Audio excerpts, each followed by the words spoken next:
अध्यक्ष महोदय, मैं आपको एक और बात बतलाना चाहती हूँ और वह यह है कि कृषि विभाग को योजना आयोग ने बहुत गलत रास्ते में बिठा दिया है।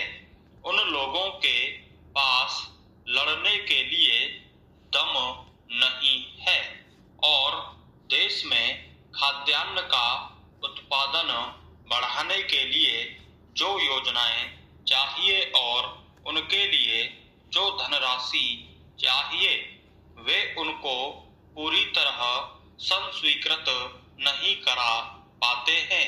कृषि विभाग तो जमीन की तरह आधार होता है और उसी पर देश के लिए पर्याप्त अन्न पैदा करने का महान भार है।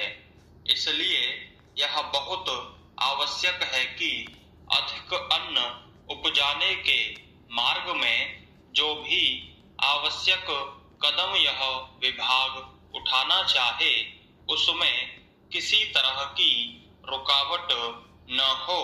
बहुत सी हड़तालें हो सकती हैं, मजदूर काम से बरी हो सकते हैं, लेकिन किसी भी हालत में वे खाने से बरी नहीं हो सकते।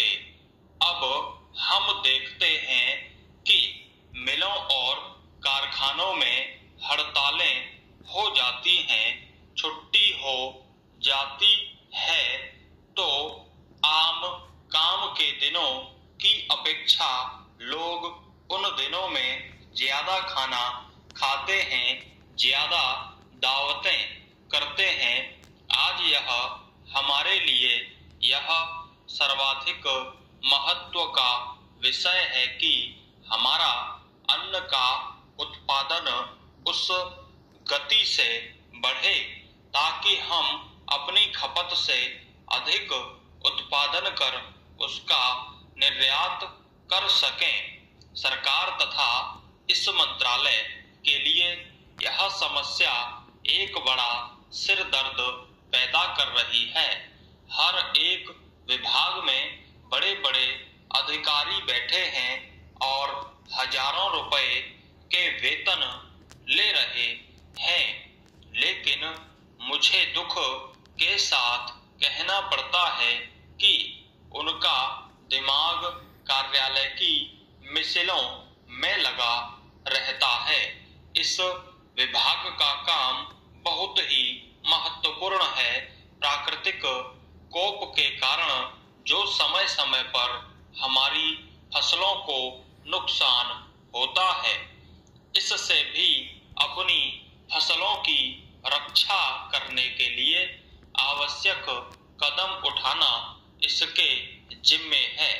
आज मेरे पास लखनऊ से कुछ लोग आए थे और वे लोग बोल रहे थे कि यहाँ दिल्ली में इस अवसर पर ठंडी हवा चल रही है और आप यहाँ दरवाजे बंद करके बैठे हैं और हमारी गेहूं की फसल खतरे में है। अब यह इस विभाग का काम है कि चूंकि हवा में पानी ज्यादा होता है, इसलिए फसल के बचाव के लिए उस पर नियंत्रण किया जाए जिससे फसल की हानि न हो। Para change. अध्यक्ष महोदय, जिस भावना से मैंने यह बिल पेश किया है उसको विरोधी पक्ष के लगभग सभी सदस्यों ने एक मत से महसूस किया है कि देश में बेकारी की जो समस्या है वह एक भयंकर समस्या है और उसके कारण हमारे देश का विकास, चाहे वह सामाजिक हो, आर्थिक हो या सांस्कृतिक, रुका हुआ है और ऐसी स्थिति में हम आगे नहीं बढ़ सकते हैं। इसी प्रकार से इस परिस्थिति का निर्माण हम पिछले 54 वर्षों से देख रहे हैं। पहला चेंज, मंत्री महोदय ने यहाँ पर अभी कहा कि राष्ट्रपति इस काम को नहीं कर सकते हैं क्योंकि वह उनके अधिकार के बाहर है।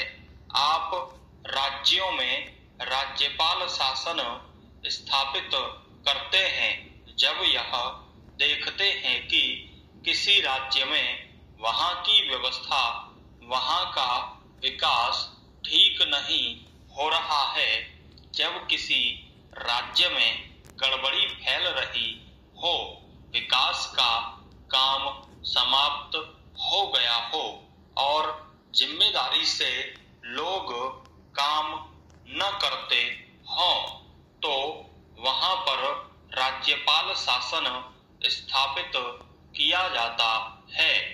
ऐसे बहुत से उदाहरण हमारे देश में मौजूद हैं।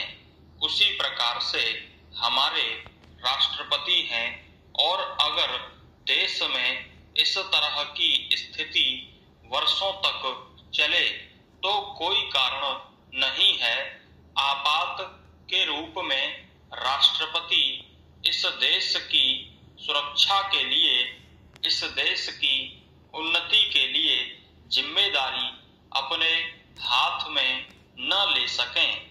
हमारे भाइयों ने बहुत से उदाहरण दिए हैं कि राज्यों में संयुक्त सरकारें नहीं चली, लेकिन उसके पीछे राजनीतिक हथकंडे थे।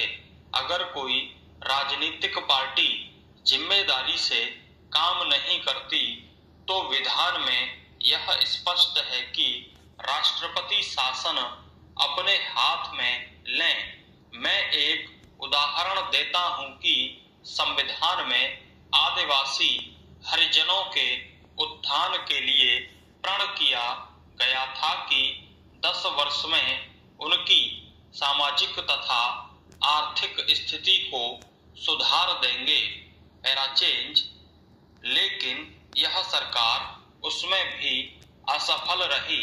उसको एक बार 10 वर्ष के लिए बढ़ाया गया और दोबारा फिर 10 वर्ष के लिए बढ़ाया गया।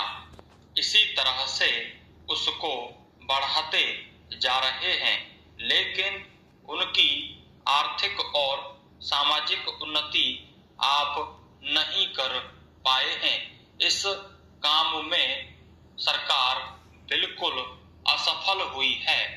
पिछली बार सरकार पर अविश्वास का प्रस्ताव भी आया था और वह पास होने वाला था।